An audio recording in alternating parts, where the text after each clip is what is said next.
Bonjour Mickaël. Bonjour Frédéric. Année 2026, on est déjà en juin, année sous le signe de la tension géopolitique, tension sur les taux, croissance parfois un peu compliquée, et du coup on commence à entendre parler du mot stagflation. Alors que pense Waterloo Asset Management de la stagflation ? Non, écoute, ce sont des mots que l'on cite souvent comme récession. La récession n'a pas eu lieu aux États-Unis, on en a parlé beaucoup. Stagflation, moi je ne la vois pas du tout aux États-Unis pour plusieurs raisons. Enfin, on a des taux de croissance qui restent très favorables. L'année dernière, on a eu des taux de croissance beaucoup plus élevés que la moyenne. Donc la stagflation aux États-Unis, je ne la vois pas. C'est vrai qu'on est passé de 2,4% à 4,2% aux États-Unis sur le taux d'inflation classique, mais quand on purge ce taux d'inflation de ces composantes exogènes, dont le pétrole, on est à 2,9%. On a déjà vu ça dans le passé. C'est une inflation qui, pour moi, est tout à fait gérable. Et on pourrait même avoir une augmentation du taux d'intérêt de 25 points de base, que ce ne serait pas la fin du monde, ni la stagflation, ni la récession. En Europe, c'est un peu plus compliqué, c'est vrai. Le couple est beaucoup moins attractif, croissance-inflation, en Europe qu'aux États-Unis. Mais la bonne nouvelle, c'est que les valorisations des marchés européens sont beaucoup plus favorables qu'aux États-Unis. On a des écarts sur les rapports cours-bénéfices qui sont de 5-6 points, ce qui fait que la complémentarité entre les deux est très bonne.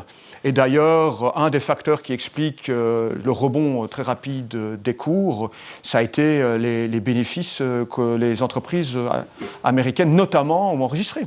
Oui, effectivement, les bénéfices tels qu'ils ont été publiés au premier trimestre 2026 et pour le dernier trimestre 2025 ont été excellent. On a vu des croissances des bénéfices entre le premier trimestre 2025 et le premier trimestre 2026 de l'ordre de 20%. Donc ce sont des chiffres qui sont au-delà de la norme. Pour rappel, on est à 8,5% de croissance des bénéfices sur les 20 dernières années. Donc on est largement au-delà. Et on a aussi vu des valorisations qui ont baissé. Donc en plus d'avoir des meilleurs bénéfices, en plus d'avoir des meilleures attentes de bénéfices pour les années à venir, on a vu ces bénéfices être payés moins cher. Et donc si on fait la globalité des deux, en début d'année, on avait grosso modo une attente de $303 de bénéfices pour une action du S&P et on était prêt à payer ces bénéfices environ 23 fois.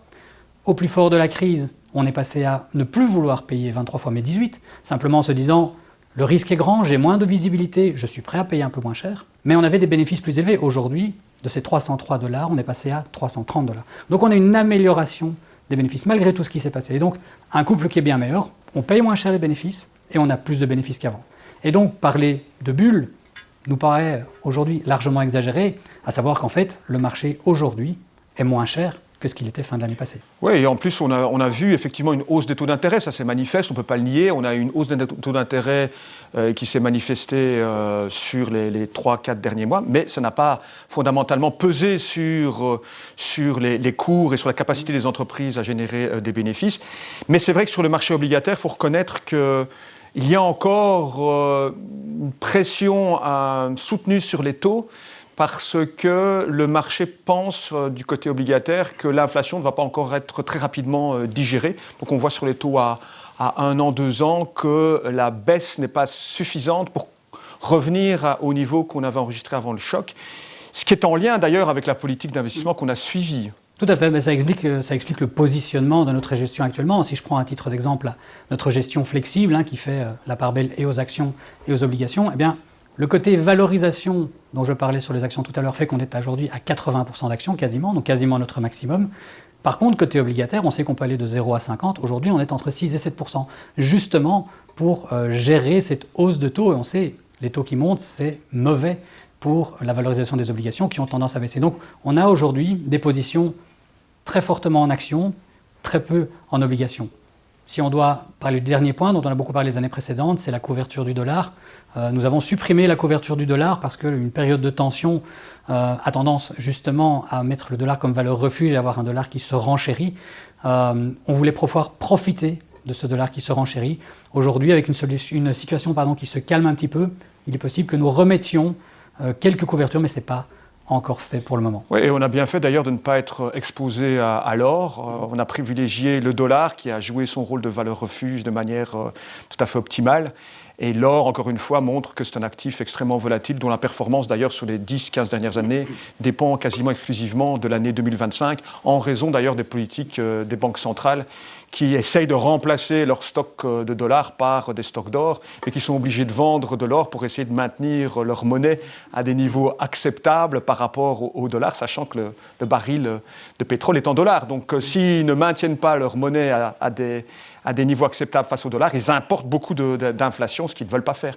Et donc on a eu un mouvement baissier sur l'or qui a été relativement marqué. Mais il y a quand même un autre point qui est dans les médias, dont on parle beaucoup, ce sont les introductions en bourse. Oui. C'est notamment SpaceX. Alors, qu'a-t-on fait et qui est quand même en lien avec notre politique d'investissement sur le moyen terme? Alors, ce qu'on a fait, c'est la regarder comme une valeur qui fait partie d'un univers d'investissement, mais pas différemment. C'est pas parce que tout d'un coup c'est la plus grosse introduction qui ait jamais eu lieu dans l'histoire, c'est pas parce que c'est la 5e ou 6e plus grosse valeur du monde qu'il faut la voir différemment. Et donc on l'a analysé sur base de ses fondamentaux, mêmes fondamentaux que ce qu'on prend pour les autres, et en fait on s'est rendu compte que au prix où elle était mise, elle était beaucoup trop chère. Un exemple sur un des ratios, le price to sales, donc le rapport entre le prix et le chiffre d'affaires. Eh bien, pour SpaceX, au cours d'introduction, pas au cours d'aujourd'hui, au cours d'introduction, on payait à peu près 114 fois le chiffre d'affaires. À titre de comparaison, Nvidia, que certains disent parfois trop cher, on la paye aujourd'hui 20 fois son chiffre d'affaires.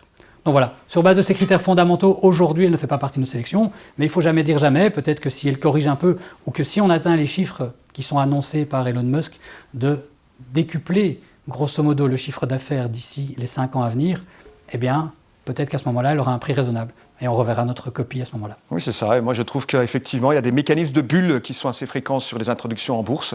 Mais il ne faudrait pas franchir le pas, ce qu'on ne fait pas, de considérer que le marché dans son ensemble est en formation de bulles. Nous, on ne le voit pas dans les chiffres. Par contre, effectivement, il faut garder ces distances par rapport aux introductions en bourse. C'est ce qu'on a fait. Merci Frédéric. Et on se donne rendez-vous dans quelques mois pour vérifier si nos analyses ont été pertinentes. Merci Michael. Pour ceux qui seraient intéressés, ceci c'était une version courte. Il y a également une version longue disponible pour les gens qui souhaiteraient approfondir les différents sujets dont nous avons parlé aujourd'hui.